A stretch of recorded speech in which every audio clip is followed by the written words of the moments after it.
Assalamualaikum Football United, ringan amatiran ala gue. Sebenarnya masih kerja tapi gue break sebentar mau bikin konten soal masalah atau tentang konferensi pers atau wawancara Ralf Rangnick terkait kekalahan Manchester United dari Atletico Madrid semalam 1-0. Ini seperti biasa gue ambil dari manunited.com. Langsung aja dibahas. Ini gue translate dan juga rangkum. Gue kasih opini juga sedikit-sedikit ya. Langsung aja dari overall analysis atau analisis keseluruhan. Ralf Rangnick mengatakan kita memulai pertandingan tepat sekali atau exactly seperti yang kita inginkan. Sangat-sangat energik. Dari menit pertama kita mengontrol pertandingan. Harusnya kita bisa mencetak gol di awal pertandingan, tapi kita mengenai mistar. Dan setelahnya ada 2 atau 3 momen bagus di babak pertama. Tapi sayangnya kita tidak mampu mengkonversi energi itu untuk membuat 1 atau 2 gol di babak pertama, yang sebenarnya sangat penting untuk mencetak gol pertama untuk kita. Lalu setelahnya kita kebobolan di sebuah momen transisi yang sangat pendek sebelum babak pertama selesai. Dan ini tentu saja membuat hidup kita di babak kedua lebih sulit ya.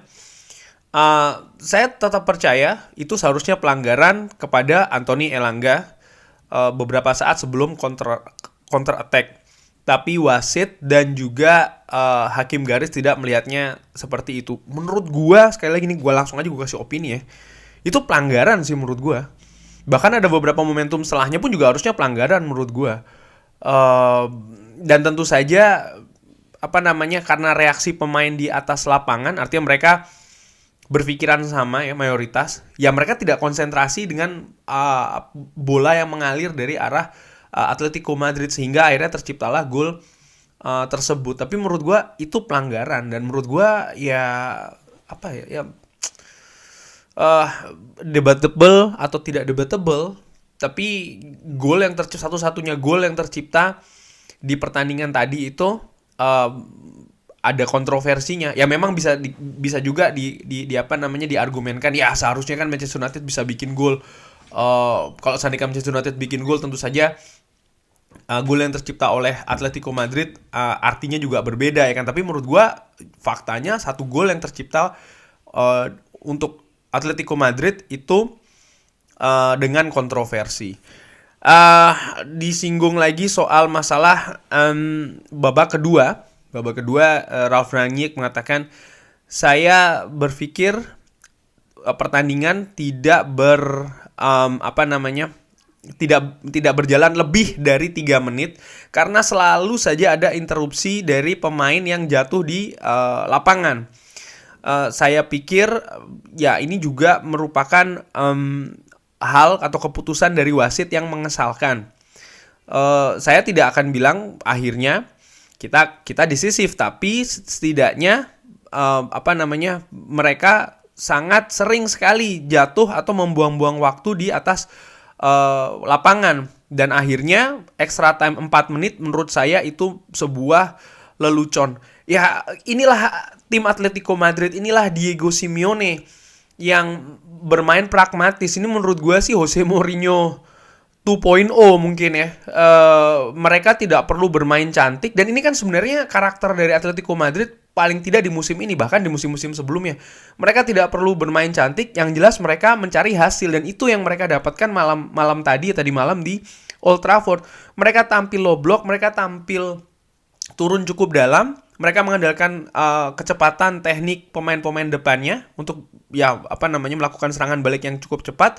Mereka berhasil mendapatkan gol di menit yang sangat perfect menurut gue, karena menit-menit akhir babak pertama menit krusial. Lalu di babak kedua ya mereka hanya tinggal buang-buang waktu, turun lebih ke dalam lagi, lebih rapat lagi, menumpuk lebih banyak orang di kotak penalti atau bahkan di sepertiga akhir, membuat kesulitan pemain Manchester United yang tampak kesulitan untuk mencari solusi menembus gawang dari Jan Oblak. Yang menurut gue ya inilah sesuatu hal yang mungkin harusnya, kalau menurut gue ringan amatiran, diantisipasi oleh Ralf Rangnick. Seperti gue bilang, memasukkan kenapa yang dimasukkan starting lineup ini dengan amatiran ala gue, ini subjektifnya gue ya. Kenapa kok tidak Marcus Rashford duluan yang dimainkan? Artinya kita butuh kartu as ada di sisi Elanga, dan itu yang terjadi di Metropolitano Stadium di Madrid ya kan. Gua berpikir kita tidak bisa mengandalkan Edinson Cavani, kita tidak bisa mengandalkan pemain lain macam kayak Juan Mata. Kenapa mereka ini menit bermainnya kecil sekali, sedikit sekali? Ya memang mungkin Marcus Rashford tidak dalam kondisi form terbaiknya, tapi menurut gua kita harus punya senjata simpanan lah katakanlah, kalau seandainya sesuatu tidak berjalan bagus di atas lapangan.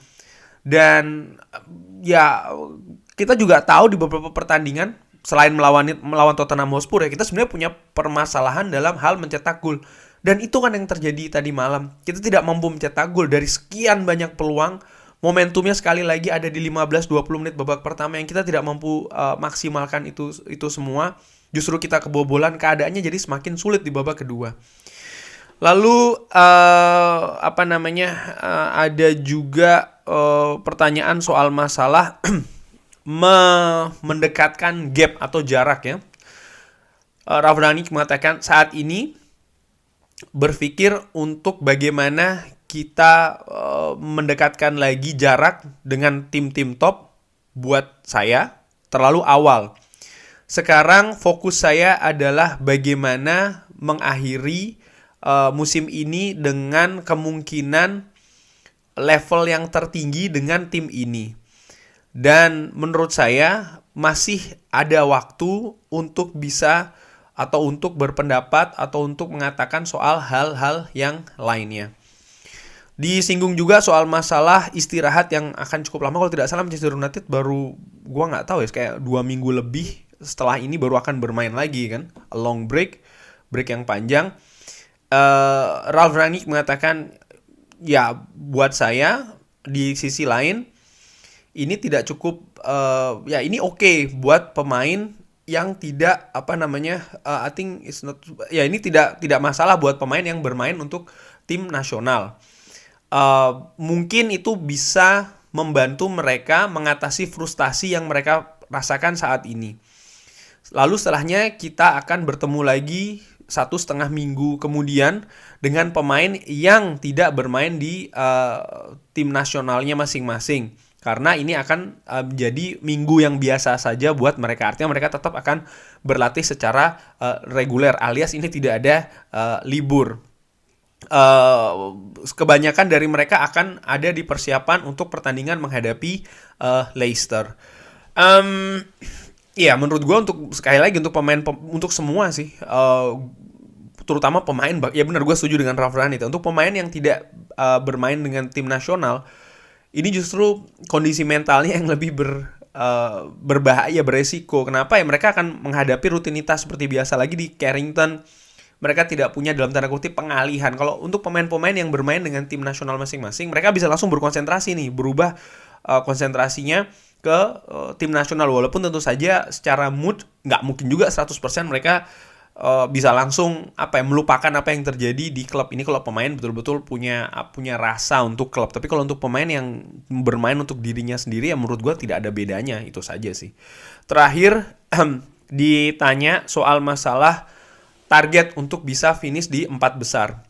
Ralf Rangnick menjawab, tapi itu bisa saja kasus yang harus terjadi sekarang. Kita harus sebenarnya kita harus bisa memenangkan pertandingan hari ini, tapi ya kita tidak bisa memenangkannya. Kita harus bisa realistis, karena untuk mencapai 4 besar kita harus memenangkan 6 atau bahkan 7 pertandingan sisa, termasuk memenangkan pertandingan away menghadapi Arsenal.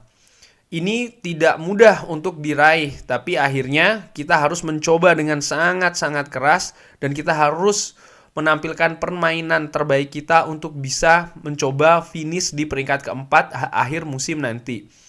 Apa yang akan terjadi nanti? Pekerjaan kita sekarang bersama dengan supporter yang sangat fantastis, fans sangat-sangat fantastis hari ini, by the way, adalah untuk finish musim ini dengan kemungkinan terbaik dan kemungkinan tertinggi. Artinya ya the best, the highest possible ya. Kemungkinan yang paling bagus yang bisa kita lakukan musim ini. Kalau menurut gua ringan amatiran sepertinya Ralf Rangnick juga sudah realistis. Ya bukannya lempar handuk tapi ya memang inilah adanya. Kemungkinan kita sangat besar karena sangat berat, bukan sangat besar, sangat berat, sangat kecil untuk bisa hampir selesai kalau menurut gue ya, finish di peringkat keempat kalau tidak ada keajaiban yang cukup besar. Ya karena kita sangat bergantung dengan hasil tim-tim lain dan ini menurut gue sudah tidak bisa, ya sudah bukan di tangan kita lagi. Bahkan Arsenal pun juga masih punya 3 pertandingan di tangan atau bahkan 4 pertandingan di tangan. Artinya kemungkinan itu sangat-sangat kecil menurut gue. Apa yang harusnya terjadi sampai dengan akhir musim? Gue sudah sempat singgung di video sebelumnya di review. Gue mengatakan mentalitas pemain secara psikologis ini pasti akan terganggu. Bukan tidak mungkin banyak pemain ya, individu-individu yang mulai berpikiran sudah tidak konsentrasi di tim lagi, tapi konsentrasi untuk mereka akan kemana musim depan. Karena gue nggak yakin apakah mereka mau tetap bermain di Manchester United yang musim depan kemungkinan besar banget tidak main di Champions League. Lalu apa yang harus terjadi? Apa yang bisa dilakukan oleh tim sampai dengan akhir musim nanti? Ada 2 hal menurut gue. Nomor 1 adalah tim harus segera mempersiapkan untuk musim depan saat ini. Sudah tidak bisa lagi. Itu dimulai dari apa? Dimulai dari segera menentukan manajer musim depan. Apakah itu Ten Hag, Pochettino, Lopetegui, Luis Enrique, siapa gue nggak ngerti, atau bahkan Ralf Rangnick sendiri harus segera diputuskan secepatnya sehingga pemain bisa langsung memutuskan nih siapa-siapa yang ingin pergi, siapa-siapa yang ingin stay. Dari situ kita bisa melihat lini-lini atau posisi-posisi, karena kita sudah jelas ya pemain-pemain mana saja yang akan stay ataupun tidak. Kita bisa mulai, atau pelatih sudah bisa memetakan ini mana-mana saja yang harus diperkuat, harus direkrut baru lagi atau seperti apa untuk musim depan. Sudah harus mulai berpikir tentang musim depan, bukannya berarti melupakan musim ini. Nah, bagaimana dengan musim ini? Itu tadi nomor 1 ya, sudah harus membuat keputusan-keputusan terkait musim depan. Nomor 2 adalah menurut gue, ya kita harus gue pikir memberikan sesuatu kepada fans, semacam kayak hiburan mungkin, atau sesuatu yang bisa bikin, bukan hiburan tapi excitement ya, sesuatu yang bikin excited fans. Apa itu menurut gue yang bisa dilakukan adalah memainkan pemain akademi. Selama ini beberapa pertandingan terakhir hanya Elanga yang sering diberikan kesempatan. Berilah kesempatan yang lain menurut gue. Ini juga cukup bagus dan menurut gue momentumnya ada sekarang untuk memberikan waktu kepada para pemain akademi dipromosikan bermain di tim utama.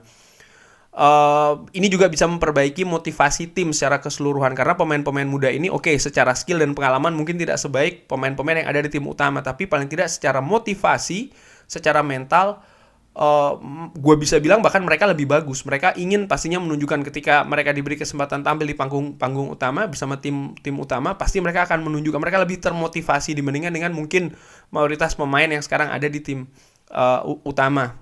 Karena itu tadi fakta kegagalan kita hampir pasti gagal untuk meraih 4 besar. Jadi menurut gue ini mungkin salah satu langkah terobosan yang bisa dimainkan atau dicoba oleh Ralf Rangnick. Itu saja menurut gue ngobrol ringan soal masalah wawancara Ralf Rangnick terkait dengan kekalahan tadi malam menghadapi Atletico Madrid. Gue tambahin opini gue juga. Terima kasih. Kalau mungkin ada pendapat lain, kritik, saran, drop di kolom komen. Jangan lupa like, sholat, dan juga subscribe. Wassalamualaikum warahmatullahi wabarakatuh.